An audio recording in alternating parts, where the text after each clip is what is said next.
Neil, welcome to our Diary of a Future CEO podcast. Why have you chosen a career that you know is going to be stressful? Medicine is not just medical sciences, but it's also law and engineering and computer science. I recognise, as a software engineer, maybe I could develop an app that could end up saving hundreds of lives. The things that everyone often does is biology, chemistry and maths, but I think it's really important to do things that you're good at. Make sure you know why you're doing what you're doing and what your motivation is. Neil, welcome to our Diary of a Future CEO podcast, our inspiring series that's really celebrating future leaders. Now, you're a third-year student at the University of Cambridge, intercalating medicine and engineering. It's a really interesting combination because it's combining your passion for medicine with your knowledge and skills in mathematics and data science. Before we come on to talk about some of your research that you've done recently, both at Cambridge and at Harvard, I'd really like to find out what it's like being a student at Cambridge. I think being at Cambridge has a lot of stereotypes associated with it. And I'd say some of them are probably true, but it's like a uni, it's like any other university. We still go to the pubs, we still go to nightclubs. But yeah, there's a mix of tradition, and obviously we have formal dinners, which you can go to occasionally. We have the gowns that people wear, and there's a lot of that tradition behind it. But then, all the students are just like any other students across the UK. We still socialise, we still have academic classes, and it's very similar. I mean, one of the things that is different is that we're sort of split into different colleges, and your college often becomes part of your identity, part of who you are, because that's where you're spending most of your time, that's where you're living, that's where often, that's where I have my closest friends. So I'm at Emmanuel College, which I really love. It's got a great community, it's really friendly, really vibrant, and they provide so much as well in terms of the opportunities I've been able to do, as well as sort of financial support and, just being there for me. Is it as you expected it to be? I think it's less tradition than I thought. But there's also a lot of random things that come up that you don't expect. So I was fortunate enough to attend a talk by the CEO of NHS England just a couple of weeks ago, and that's something that you probably wouldn't get at any other university. It's just something randomly that happens at Cambridge, and there's a lot of different things that happen, but there's a lot of things that are exactly the same and things that I expected. You make friends very quickly. You play board games in the evenings, you go to nightclubs, it's very similar. Can you tell me a bit about where your interest in reading medicine began? In Cambridge, they run a science festival, and I used to go with my parents and my brother, and me and my brother would always try and convince our parents to go to the chemistry department, not necessarily because we were interested in chemistry, but because they made liquid nitrogen ice cream, and we just loved going there and tasting the ice cream. So I think that's where my passion for science came from. And then just over the years, especially during school, I've just gravitated more towards medicine. Sort of doing work experience at Addenbrooke's and at the Arthur Rank Hospice charity. I've just seen how much of an impact that doctors have on their patients and sort of how fulfilling that can be. And that's something I wanted to bring into my career. Would you recommend to other young people that are thinking about similar careers to also get work experience and voluntary experience? Medicine is such a long career. So you're in medical school for 5 to 6 years. And then you have another sort of 5 to 10 years at least of specialty training and in-hospital training before you're at the sort of top level of doctor. And it's also very stressful. You're helping patients in the most stressful and just the most stressful parts of their lives. And if you're not ready for that, then it can be very draining on you. So I think getting that early exposure to see, do I want to work in a hospital? Do I want to be helping people when they're in so much pain? And they need you the most, I think you have to know that before you get into medical school. But you're quite interesting because of your skills and interest and specialist knowledge of mathematics, of data science, and how you're combining them both. I think that's one of the nice things about medicine is that it's patients first, you're treating people, but then there's a lot of other multidisciplinary aspects to it. So obviously you've got medical devices, so there's the whole engineering and physics aspects. You also have data science, so where you're looking at real-world data from patients and trying to extrapolate that to create new scientific methods or things like that.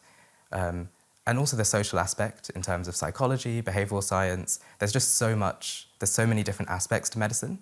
And I think that's one of the other things that drew me to medicine, is that yes, you can have your primary career as a doctor, as a medical provider, but you also have those other aspects that you can bring in depending on what your interests are.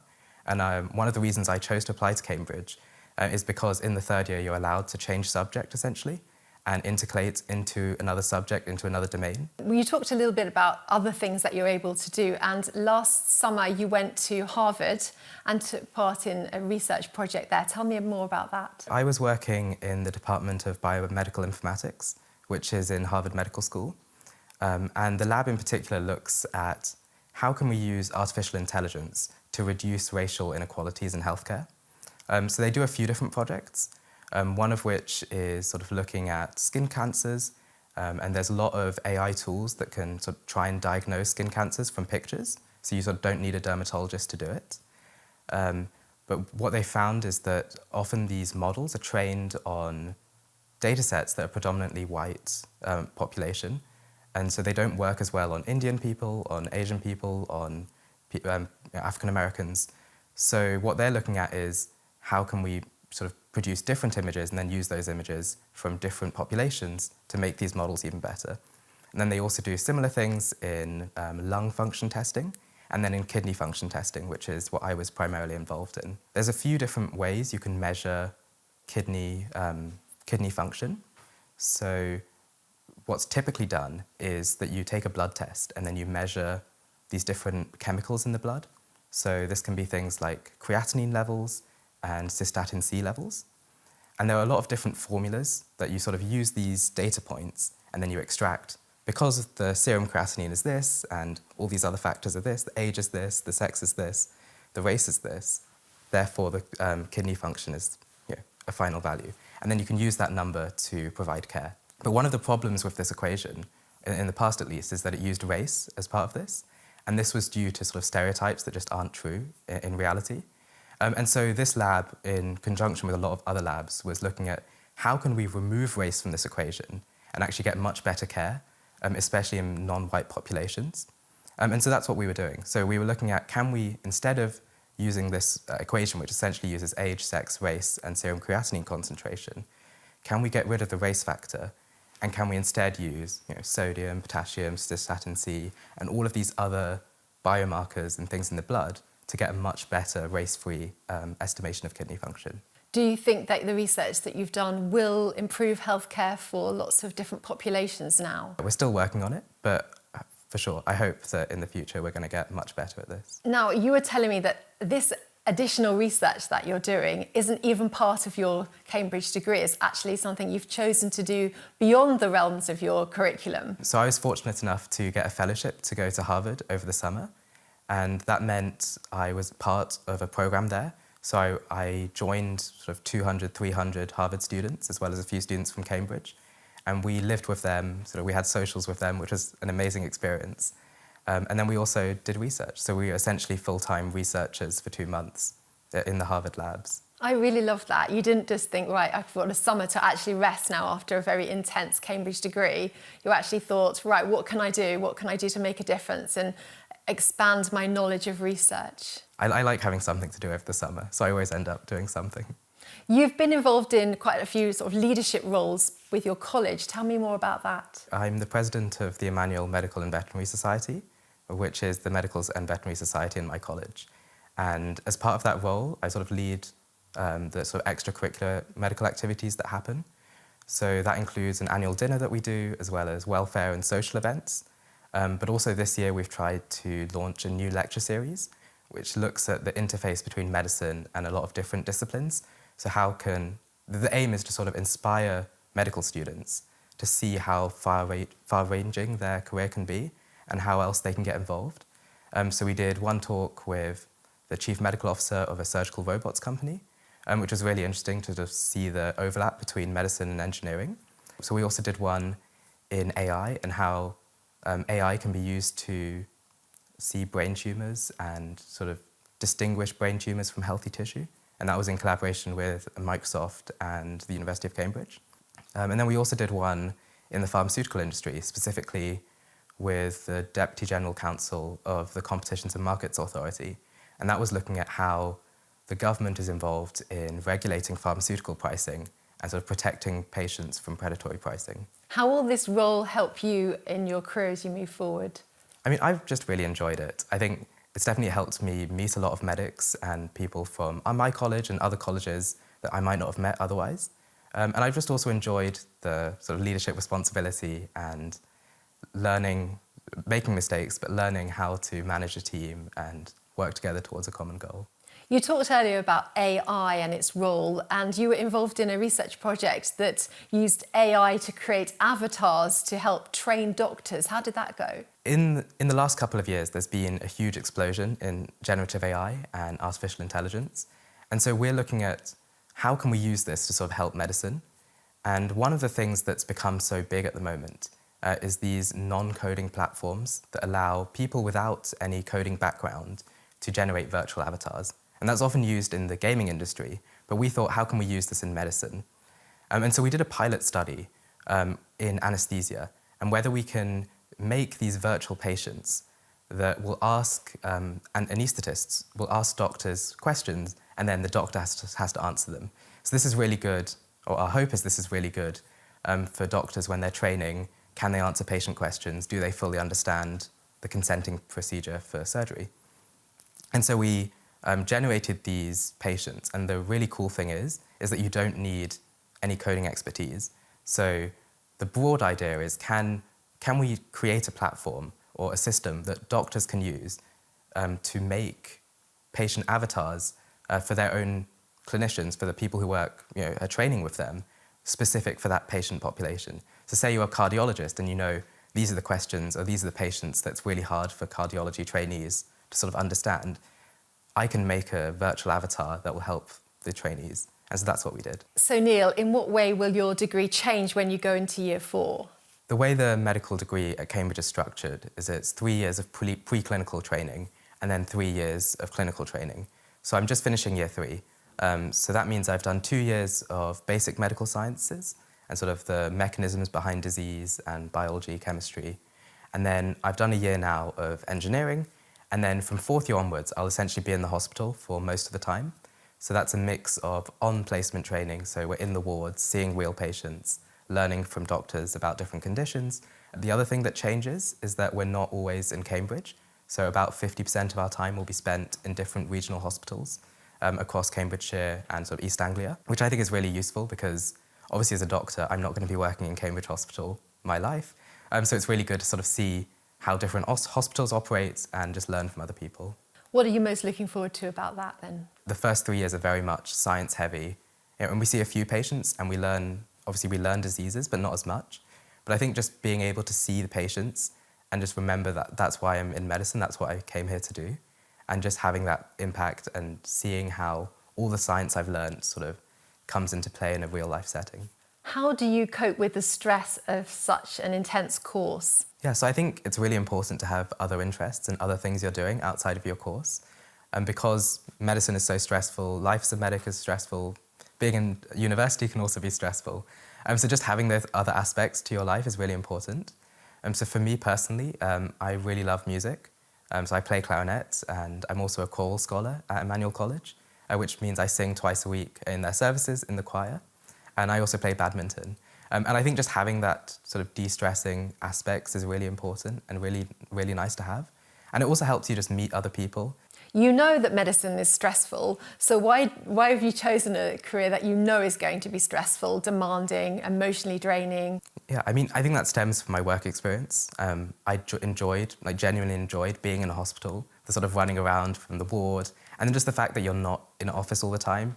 You've got a variety, so you're in an operating theatre, then you're in a ward, then you're in a clinic, and just that variety I think I really enjoy. Also just the first-hand impact you can have. Like I recognise, as a software engineer, maybe I could develop an app that could end up saving hundreds of lives. But I think the draw for medicine is that you're there in person and you can see that first-hand clinical aspect. But I also think I want to combine that with something else as well.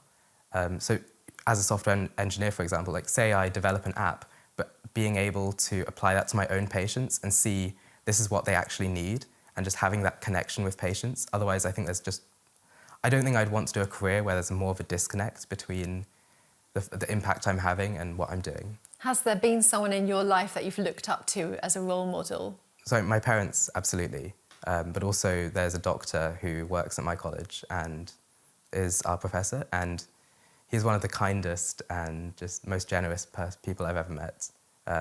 He always looks out for you. He'll take time out of his day to check how you're doing, check you're supported, and check you're enjoying medicine. How has your perception of medicine changed since you started your course? I've realised how much more of an organisation the NHS is. So obviously I knew that there were obviously a multidisciplinary team behind each patient. So I knew that there were doctors who were specialised in different things, supported by and helped by nurses and therapists and a variety of healthcare professionals. But I think I've seen now how much organisational support there is behind that as well, in terms of management, in terms of other roles in the NHS. So I think that's something that's changed. I think I've also seen how medicine is not just medical sciences, but it's also law and engineering and computer science and how that all comes into it. What advice would you give young people? Maybe they're doing their GCSEs at the moment, they're choosing their A-levels, they're thinking about a career in medicine. Are there any subjects that they definitely should or shouldn't think about? The things that everyone often does is biology, chemistry and maths. But I think it's really important to do things that you're good at and things that you know you'll enjoy. So if you enjoy English, you should absolutely do it. And even if you want to do medicine, but say you don't enjoy biology, don't do biology A-level just because you want to be a doctor, because there's a chance you wouldn't even enjoy the medical degree then. What other advice would you give to young people who are listening or watching, thinking about a career in medicine? What should they consider? So I think you have to get the work experience. Obviously it's a requirement, but the reason it's a requirement is because medicine is a hard career, and before you get involved into a 5 or 6 year degree, it's really important that you know that yes, I want to do it and I want to be a doctor at the end of it. Just having that interaction with people and learning how to talk to random people and random strangers is really important. I just want to ask you how you manage to fit everything into your day, because you're a core scholar, you're doing the Cambridge degree and all this additional research as well. Where do you find the time? I think one thing I do is I always give myself deadlines, even if they're not real deadlines, they're just things I set myself. But I know I need to finish this piece of work by tonight or by tomorrow, so that it doesn't sort of take too long and just procrastinate. We always end our podcasts with asking our guests for some words of wisdom or advice that maybe they live by or that they can pass on to others. What would yours be? So something one of my professors said to me is just make sure you know why you're doing what you're doing, and what your motivation is. So particularly for medicine, knowing what the end goal is, the fact that you're going to be helping people, helping patients, and be a doctor at the end. And so if that's truly something you want to do, then that would help you overcome any stresses that you have along the way, but also knowing when to seek support and when to get advice. That's very good. Thank you very much. Thank you.